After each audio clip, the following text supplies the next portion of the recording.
ਦਰਸ਼ਕੋ break ਤੋਂ ਬਾਅਦ ਤੁਹਾਡਾ ਸਭ ਦਾ ਭਰਪੂਰ ਸਵਾਗਤ ਹੈ। ਵਿਊਅਰਸ ਹੁਣ ਆਪਾਂ ਅੰਤਲੇ ਸੈਗਮੈਂਟ ਦੇ ਵਿੱਚ ਗੱਲਬਾਤ ਕਰਨ ਜਾ ਰਹੇ ਹਾਂ ਕਿ ਤ੍ਰਿਪੁਰਾ ਦੇ ਮੁੱਖ ਮੰਤਰੀ ਦਾ ਕਹਿਣਾ ਹੈ ਕਿ ਬਹੁਤ ਜਲਦੀ ਨੇਪਾਲ ਤੇ ਸ੍ਰੀਲੰਕਾ ਵਿੱਚ ਬੀਜੇਪੀ ਦੀਆਂ ਸਰਕਾਰਾਂ ਬਣ ਗਈਆਂ। ਸੋ ਤ੍ਰਿਪੁਰਾ ਦੇ ਬੀਜੇਪੀ ਨਾਲ ਸੰਬੰਧਿਤ ਮੁੱਖ ਮੰਤਰੀ ਦੇ ਇਸ ਬਿਆਨ ਤੇ ਨੇਪਾਲ ਤੇ ਸ੍ਰੀਲੰਕਾ ਸਰਕਾਰਾਂ ਵੱਲੋਂ ਤਿੱਖਾ ਰਿਐਕਸ਼ਨ ਕੀਤਾ ਗਿਆ ਹੈ। ਸੋ ਇਸ ਬਾਰੇ ਆਪਾਂ ਵਿਚਾਰ ਚਰਚਾ ਕਰਨ ਜਾ ਰਹੇ ਹਾਂ और नाल ही गुरबाणी विचारों की सांझ भी तुहाडे नाल पाई जाएगी। सो असीं चाहांगे कि तुसां नाल इसे तरह बने रहना, देखण सुन ली एंड लिखण लई तुहाडा सब दा बहुत बहुत शुक्रिया जी। राज साहब की विचार ने इस मुद्दे बारे? देखो, विप्लव कुमार दैब जिहड़ा त्रिपुरा का चीफ मिनिस्टर है, ये बहुत पुराना RSS नाल जुड़िया हुआ है। बेसिक दी मैंटल ट्रेनिंग RSS च है और ये मोदी और अमित शाह के बहुत नेड़े है। इसलिए जो इन्हां दी अंदरूनी नीति हुंदी है, कई बार ਜਿਹੜਾ ਉਹ ਭਾਵਨਾ ਦੇ ਵਿੱਚ ਜਾਂ ਵੇਗ ਦੇ ਵਿੱਚ ਕਹਿ ਦਿੰਦਾ ਔਰ ਕਦੇ ਉਹਨੂੰ ਜਵਾਬਦੇਹ ਨਹੀਂ ਠਹਿਰਾਇਆ ਜਾਂਦਾ, ਕਿਉਂਕਿ ਜੋ ਉਹ ਕਹਿੰਦਾ ਉਹ ਗਲਤ ਨਹੀਂ ਹੁੰਦਾ, ਕਿਉਂਕਿ ਉਹ ਇਹਨਾਂ ਦੀ ਇਨਰ ਪਾਲਿਸੀ ਦਾ ਹਿੱਸਾ ਹੁੰਦਾ। ਜਦੋਂ ਅਸੀਂ ਰਿਪੀਟਡਲੀ ਇਹ ਕਹਿੰਦੇ ਹਾਂ ਕਿ ਇਹਨਾਂ ਫਾਸ਼ੀਵਾਦੀ ਨਾਜ਼ੀਵਾਦੀ ਤਰਜ਼ ਦੀ RSS ਹਕੂਮਤ ਅਲਟੀਮੇਟਲੀ ਅਖੰਡ ਭਾਰਤ ਇਹਨਾਂ ਦਾ ਨਿਸ਼ਾਨਾ ਹੈ। ਉਹਦੇ ਵਿੱਚ ਪ੍ਰੈਜ਼ੈਂਟ ਡੇ ਪਾਕਿਸਤਾਨ, ਅਫਗਾਨਿਸਤਾਨ ਵੀ, ਸ਼੍ਰੀਲੰਕਾ ਵੀ, ਨੇਪਾਲ ਵੀ, ਬਰਮਾ ਵੀ, ਜਿਹਨੂੰ ਇਹ अपनी इमैजीनेशन च जिहड़ा है वो अखंड भारत कहंदे ने, उस दे उत्ते इन्हां ने, हालां ये वक्री गल है कि भाई इन्हां ने किवें नेपाल जिहड़ा हिंदू मेजोरिटी देश सी अज भी है, लेकिन ऑफिशियली जिहड़ा इक्को एक दुनिया का हिंदू राष्ट्र ऐलानदा सी वो तो सैकुलर बन गया और इन्हां नालों निकल के वो चीन दी ग्रिप दे विच चला गया। श्रीलंका टोटली इन्हां नालों एलीनेट है और ना सिर्फ एलीनेट है, इमरान खान नैक्सट वीक जा रहे हैं श्रीलंका और चीन दे भी वो करीब है। इन्हों किवें श्रीलंका ने दुरकारिया पर उसकी गल करन तो पहलां असीं अक्सर दसदे हैं भी किवें श्रीलंका ने इन्हां दे नाल और जापान नाल जिहड़े प्रोजेक्ट कैंसल कीते। हुण ये जिहड़ा त्रिपुरा दा चीफ मिनिस्टर है विप्लव कुमार दैब, उन्हें एक पार्टी मीटिंग सैटरडे वीकेंड के उत्ते एड्रैस करदे उन्हें अमित शाह के हवाले नाल कहा van Amit Shah was BJP's national president, he during a meeting with us in Agartala had said, we have extended our base across India, now we have to go to Sri Lanka and Nepal। उन्हें कहा जी अमित शाह ने कहा सी भी असीं भारत दे विच तां एक सिरे तो दूसरे सिरे तक अपनी सरदारी कायम कर लई है, हुण असीं श्रीलंका और नेपाल दे विच भी जाना है। एंड फिर उन्हें ये कह के कहा कि भी ये असी सब तो वड्डी पार्टी इत्थे बन चुके हैं और इस दे नाल नाल जिहड़ा ये हुण श्रीलंका और नेपाल भी बीजेपी की फिलासफी के थल्ले साडे नाल आउणगे और उस तो बाद असी एशियन और अफ्रीकन कंट्रीज़ नूं भी टारगेट करांगे। हुण ये सारे दे उत्ते बहुत जोरदार ईवन इंडियन ओपोजिशन पार्टियां ने भी इस दे उत्ते तनकीद कीती कि भाई इन्हां दा की है और इस दे उत्ते जिहड़ा उन्हां दे जिहड़ा श्रीलंका दा पैनल चीफ है, पोल पैनल चीफ, उहदे च उन्होंने एकदम इस दे उत्ते रिएक्ट किया कि BJP cannot form political entity in Lanka says island nation's poll panel chief, our electoral laws do not permit overseas political parties to work here. उन्होंने तो इस अंदाज च लिया, बट नाल दी नाल श्रीलंका ने जिहड़ियां दो तीन खबरां इस हवाले नाल इन्हां दिनां दियां ने। Sri Lanka says it scrapped port deal as Indian firm rejected terms, कि जिहड़ी उन्होंने डील बनाई हुई सी और पार्लीमेंट दे विच उन्हें कहा कि पोर्ट्स मिनिस्टर ने कहा कि cabinet sub committee appointed to examine the deal had propose new terms, कि भी असी क्योंकि जिहड़ी इन्हां दी कंपनी नाल डील कीती सी वो असी कैंसल कर दित्ती है। नाल दी नाल जिहड़ा नेपाल ने इस दे उत्ते पूरा ऑब्जैक्ट कीता।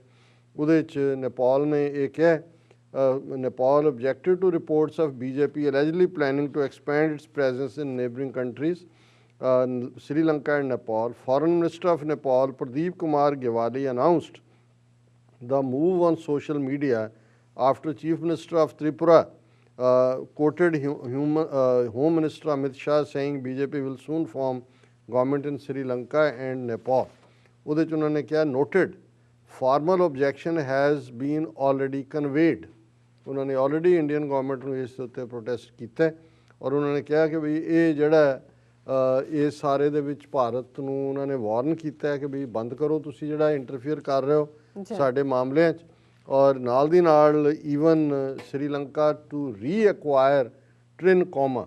ਹੁਣ ਟ੍ਰਿਨਕੋਮਾ ਕੀ ਹੈ ਕਿ ਵੀ ਇਹ ਇੰਡੀਅਨ ਆਇਲ ਕਾਰਪੋਰੇਸ਼ਨ ਜਿਹੜੀ ਸਬਸਿਡਰੀ ਹੈ ਉਹਦੀ, ਉਹ 2003 ਤੋਂ ਉਹਨਾਂ ਦੇ ਕੋਲ ਕੰਟਰੋਲ ਸੀ। Sri Lanka will reacquire the World War era oil tanks in the eastern city of Trincomalee that were leased out to Indian Oil Corporation subsidiary in 2003. Sri Lanka's Minister of Energy Uday Gampalis has said, I am proud to announce that oil tanks, the use of which had been denied to us since 2013, will soon be ours. So मतलब श्रीलंका हर कदम ਦੇ ਉੱਤੇ ਇਹਨਾਂ ਦੇ ਮੂੰਹ ਦੇ ਉੱਤੇ ਚਪੇੜ ਮਾਰ ਰਿਹਾ ਕਿ ਭਾਈ ਤੁਸੀਂ ਕੀ ਕਰ ਰਹੇ ਹੋ। ਨੇਪਾਲ ਨੇ ਆਫੀਸ਼ੀਅਲੀ ਵੀ ਪ੍ਰੋਟੈਸਟ ਕੀਤਾ, ਪਰ ਨਾਲ ਦੀ ਨਾਲ ਇੱਕ ਖਬਰ 2 ਦਿਨ ਪਹਿਲਾਂ ਸੀ ਕਿ Nepal bans 3 Indian climbers for 6 years for faking Mount Everest summit.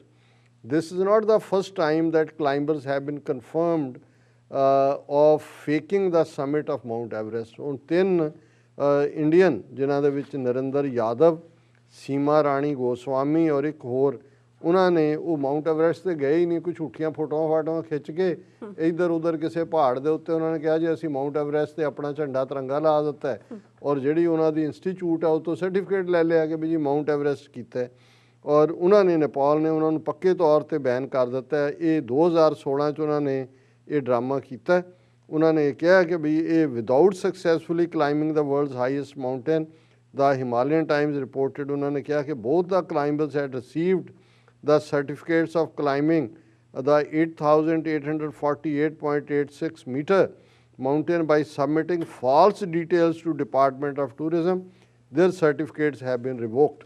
So ਇਹ ਜਦੋਂ ਝੂਠ ਜਾਂ ਫਰਾਡ ਕਰਦੇ ਨੇ, ਇਹ ਨਹੀਂ ਵੀ ਗੱਲਾਂ ਦੇ ਨਾਲ ਮਾਊਂਟ ਐਵਰੈਸਟ ਤੇ ਚੜ੍ਹਦੇ ਨੇ, ਉਹ ਝੂਠਾ ਵੀ ਇਹ ਫੋਟੋ ਲਾ ਕੇ ਉੱਥੋਂ ਵੀ ਸਰਟੀਫਿਕੇਟ ਲਾਏ ਕਿ ਵੀ ਅਸੀਂ ਮਾਊਂਟ ਐਵਰੈਸਟ ਤੇ ਚੜ੍ਹੇ। ਔਰ ਮੈਂ ਕਲੋਜ਼ਿੰਗ ਤੋਂ ਪਹਿਲਾਂ ਘੜੀ ਵੱਲ ਵੀ ਦੇਖ ਰਿਹਾ, ਪਰ ਇਹ ਸਾਡਾ ਇੱਕ ਜ਼ਰੂਰੀ ਫੀਚਰ ਹੈ ਔਰ ਸਾਡੇ ਵਿਊਅਰਸ ਵੱਲੋਂ ਪਸੰਦ ਕੀਤਾ ਜਾਂਦਾ ਹੈ।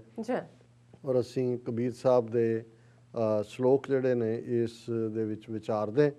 ਔਰ ਇਸ ਸਾਰੇ ਚੋਂ ਪਹਿਲਾ ਸ਼ਲੋਕ ਹੈ, ਕਬੀਰ ਧਰਤੀ ਔਰ ਆਕਾਸ਼ ਮੈਂ ਦੋਏ ਤੂੰ ਬਰੀ ਅਬਦ, ਖਟ ਦਰਸ਼ਨ ਸੰਸੇ ਪਰੇ ਔਰ 84 ਸਿੱਧ। ਹੁਣ ਦੁਬਿਧਾ, ਡਾਈਕੋਟਮੀ, ਆਮ ਤੁਸੀਂ ਲਫ਼ਜ਼ ਭੰਬਲ ਭੂਸਾ ਵੀ ਕਹਿ ਸਕਦੇ ਹੋ, ਪਰ ਦੁਬਿਧਾ ਹੁੰਦਾ ਕਿ ਇਧਰ ਜਾਊਂ ਕਿ ਉਧਰ ਜਾਊਂ, ਦੀਨ ਔਰ ਦੁਨੀਆ ਦੇ ਵਿਚਾਲੇ ਦੁਬਿਧਾ। ਮਨ ਦੇ ਵਿੱਚ ਜਿਹਨੂੰ ਕਬੀਰ ਸਾਹਿਬ ਨੇ ਕਿਹਾ ਕਿ ਸ਼ਬਦ ਲਾਗ ਮਨੇ ਛਾੜ ਦੁਬਿਧਾ ਕੀ ਕੁਰੀਆ, ਇਹ ਜਿਹੜੀ ਦੁਬਿਧਾ ਹੈ। ਔਰ ਇੱਥੇ ਕਬੀਰ ਸਾਹਿਬ ਕਹਿੰਦੇ ਨੇ ਕਿ ਭਾਈ ਇਹ ਜਿਹੜੀ ਦੁਬਿਧਾ ਹੈ, ਧਰਤੀ ਔਰ ਅਸਮਾਨ 'ਚ ਜਿਹੜੀ ਕੋਈ ਚੀਜ਼ ਜਿਹਦਾ ਐਂਡ ਨਹੀਂ ਹੁੰਦਾ, ਅਬੱਧ, ਜਿਹਨੂੰ ਮਾਰਿਆ ਨਹੀਂ ਜਾ ਸਕਦਾ, ਉਹ ਦੁਬਿਧਾ ਹੈ। ਤੂੰ ਬਰੀ, ਤੂੰ ਬਹੁਤ ਵੱਡੀ ਹੈ, ਤੈਨੂੰ ਕੋਈ ਨਹੀਂ ਢਾਹ ਸਕਿਆ। ਖਟ ਦਰਸ਼ਨ ਸੰਸੇ ਪਰੇ।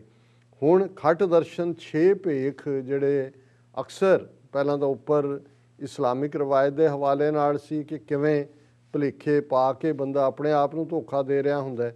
ਹੁਣ ਇਹਨਾਂ ਦੇ 6 ਡਿਫਰੈਂਟ ਫਾਰਮ ਆਫ ਸੈਕਟਸ ਨੇ, ਜਿਨ੍ਹਾਂ 'ਚ ਜੋਗੀ ਨੇ, ਜੰਗਮ ਨੇ, ਸਰੇਵੜੇ ਨੇ, ਸੰਨਿਆਸੀ ਨੇ, ਬੋਧੀ ਨੇ, ਵੈਰਾਗੀ ਨੇ। ਔਰ ਕਬੀਰ ਸਾਹਿਬ ਕਹਿੰਦੇ ਨੇ ਕਿ ਖਟ ਦਰਸ਼ਨ ਸੰਸੇ ਪਰੇ, ਕਿ ਭਾਵੇਂ 84 ਸਿੱਧ ਨੇ, ਸਿੱਧਾਂ ਦਾ 84 ਸਿੱਧ ਉਹਨਾਂ ਦਾ ਆਸਣ ਕਰਕੇ ਬੈਠੇ। ਅਸੀਂ ਭਾਈ ਗੁਰਦਾਸ ਜੀ ਦੀਆਂ ਵਾਰਾਂ 'ਚ ਵੀ ਦੇਖਦੇ ਹਾਂ ਕਿ ਭਾਈ ਇਹ ਸਾਰੇ ਹੀ ਜਿਹੜੇ ਨੇ 6 ਖਟ ਦਰਸ਼ਨਾਂ ਵਾਲੇ ਔਰ 84 ਸਿੱਧ ਵੀ ਇਸ ਦੁਬਿਧਾ ਨੂੰ ਜਿੱਤ ਨਹੀਂ ਸਕੇ, ਇਹਦੇ 'ਚ ਹੀ ਫਸੇ ਹੋਏ ਨੇ, ਕਿਉਂਕਿ ਇਹ ਕਰਮ ਕਾਂਡ ਤੋਂ ਉੱਪਰ ਨਹੀਂ ਉੱਠਦੇ।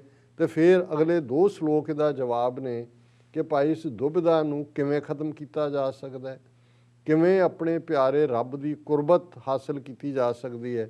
ਤੇ ਇਹ ਸ਼ਲੋਕ ਨੇ, ਕਬੀਰ ਮੇਰਾ ਮੁਝ ਮੈਂ ਕਿਛ ਨਹੀਂ, ਜੋ ਕਿਛ ਹੈ ਸੋ ਤੇਰਾ, ਤੇਰਾ ਤੁਝ ਕੋ ਸੌਂਪਤੇ ਕਿਆ लागै मेरा।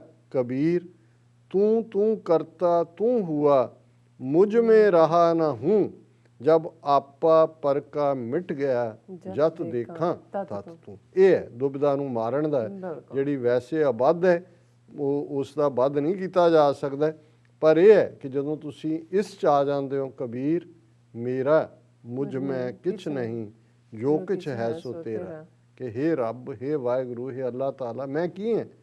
ਜੋ ਵੀ ਮੇਰੇ ਕੋਲ ਹੈ ਤੇਰਾ ਹੀ ਦਿੱਤਾ ਹੋਇਆ, ਤੇ ਜੇ ਮੈਂ ਇਹਦੇ ਚੋਂ ਕੁਛ ਤੇਰੀ ਖਿਦਮਤ, ਤੇਰੇ ਬੰਦਿਆਂ ਦੀ ਖਿਦਮਤ 'ਚ ਜਿਹੜਾ ਉਹ ਸਪੈਂਡ ਕਰ ਦੇਣਾ, ਤੇਰਾ ਤੁਝ ਕੋ ਸੌਂਪ ਤੇ ਕਿਆ ਲਾਗੇ, ਪਹਿਲਾਂ ਹੀ ਤੇਰਾ ਸੀ, ਮੇਰਾ ਤਾਂ ਕੁਛ ਹੈ ਹੀ ਨਹੀਂ। ਤੇ ਕਬੀਰ ਸਾਹਿਬ ਕਹਿੰਦੇ ਨੇ ਇਹ ਅਸੀਂ ਦੁਬਿਧਾ ਹੈ ਕਿ ਅਸੀਂ ਮੈਂ ਕਰਦੇ ਹਾਂ, ਮੈਂ ਕੀਤਾ, ਮੇਰਾ ਟੱਬਰ, ਮੇਰਾ ਪੁੱਤੂ, ਮੇਰਾ ਫਲਾਣਾ, ਮੇਰਾ ਢਿਮਕਾ, ਜੋ ਸਾਰੇ ਡਰਾਮੇ ਅਸੀਂ ਕਰਦੇ ਹਾਂ। ਤੇ ਜਿੰਨੀ ਮੈਂ ਕਰਾਂਗੇ ਉਹ ਤਾਂ ਮੈਂ ਅਸਮਾਨ ਨੂੰ ਜਾਂਦੀ ਹੈ, ਉਹਨੂੰ ਫਿਰ ਧਰਤੀ ਔਰ ਅਸਮਾਨ ਤੇ ਕੋਈ ਢਾ ਨਹੀਂ ਸਕਦਾ। ਇਹਦਾ ਇੱਕੋ ਇਲਾਜ ਹੈ ਕਿ ਤੂੰ ਕਰੋ, ਕਿ ਕਬੀਰ ਤੂੰ ਕਰਤਾ ਤੂੰ ਹੁਆ, ਮੁਝ ਮੇਂ ਰਹਾ ਨਾ ਹੂੰ, ਕਿ ਜਦੋਂ ਮੈਂ ਤੂੰ ਤੇਰਾ ਤੂੰ ਹੀ ਹੈ। ਔਰ ਗੁਰੂ ਨਾਨਕ ਸਾਹਿਬ ਧੰਨ ਨਿਰੰਕਾਰ ਤੂੰ ਹੀ ਨਿਰੰਕਾਰ, ਕਿ ਤੂੰ ਧੰਨ ਹੈ ਜਿਹਨੇ ਸਾਰੀ ਇਹ ਕ੍ਰੀਏਸ਼ਨ ਕੀਤੀ ਔਰ ਤੂੰ ਹੀ ਹੈ। ਤੇ ਜਦੋਂ ਜਬ ਆਪਾ ਪਰ ਕਾ ਮਿਟ ਗਿਆ ਜਤ ਦੇਖਾ, ਇੱਕ ਕੰਧ ਹੈ ਹਉਮੈ ਦੀ ਜਿਹਨੇ ਉਸ ਤੂੰ ਨਾਲੋਂ ਸੈਪਰੇਟ ਕੀਤਾ ਹੋਇਆ ਹੈ। ਜਿੱਦਣ ਉਹ ਕੰਧ ਚੱਕੀ ਗਈ, ਜਤ ਦੇਖਾਂ ਤਤ ਤੂੰ, ਉੱਥੇ ਤਾਂ ਕੋਈ ਮੈਂ ਦੀ ਥਾਂ ਹੀ ਨਹੀਂ ਹੈ। ਇਹ ਅੱਜ ਦਾ ਵਿਚਾਰ ਜੀ। ਡਾਕਟਰ ਸਾਹਿਬ ਤੁਹਾਡਾ ਬਹੁਤ ਬਹੁਤ ਸ਼ੁਕਰੀਆ, ਤੁਸੀਂ ਅੱਜ ਦੇ ਐਮਐਚਯੂ ਤੇ ਅੱਜ ਦਾ ਵਿਚਾਰ ਸਾਡੇ ਦਰਸ਼ਕਾਂ ਨਾਲ ਸਾਂਝਾ ਕੀਤਾ ਹੈ। ਆਸ ਕਰਦੇ ਹਾਂ ਸਾਡੇ ਦਰਸ਼ਕਾਂ ਨੂੰ ਇਹ ਅੱਜ ਦਾ ਪ੍ਰੋਗਰਾਮ ਪਸੰਦ ਆਇਆ ਹੈਗਾ। ਸੋ ਇੱਥੇ ਲੈਣੇ ਆਪਣੇ ਵਿਊਜ਼ ਕੋਲ ਇਜਾਜ਼ਤ। ਵਿਊਅਰਸ, ਸਾਡੇ ਪ੍ਰੋਗਰਾਮ ਦਾ ਸਮਾਂ ਇੱਥੇ ਸਮਾਪਤ ਹੁੰਦਾ ਹੈ। ਤੁਸੀਂ ਆਪਣੀ ਰਾਏ ਤੇ ਸੁਝਾਅ ਸਾਨੂੰ ਭੇਜਣਾ ਭੁੱਲਣਾ ਸਾਡੇ ਇਸ ਪਤੇ ਤੇ SOS@tv84.tv ਤੇ ਅਸੀਂ ਆਪਣਾ ਪ੍ਰੋਗਰਾਮ ਲੈ ਕੇ ਫਿਰ ਦੁਬਾਰਾ ਤੁਹਾਡੇ ਸਨਮੁਖ ਹੋਵਾਂਗੇ। ਤਦ ਤੱਕ ਲਈ ਮੈਨੂੰ ਤੇ ਬਰਨਾਰਡ ਸੁਣਾ ਗਿਆ ਦੋ ਦੇਖਦੇ ਰਹੋ TV84। ਬੁਲਾ ਦਿਓ ਫਤਿਹ। ਵਾਹਿਗੁਰੂ ਜੀ ਕਾ ਖਾਲਸਾ, ਵਾਹਿਗੁਰੂ ਜੀ ਕੀ ਫਤਿਹ। ਰੱਬ ਰਾਖਾ।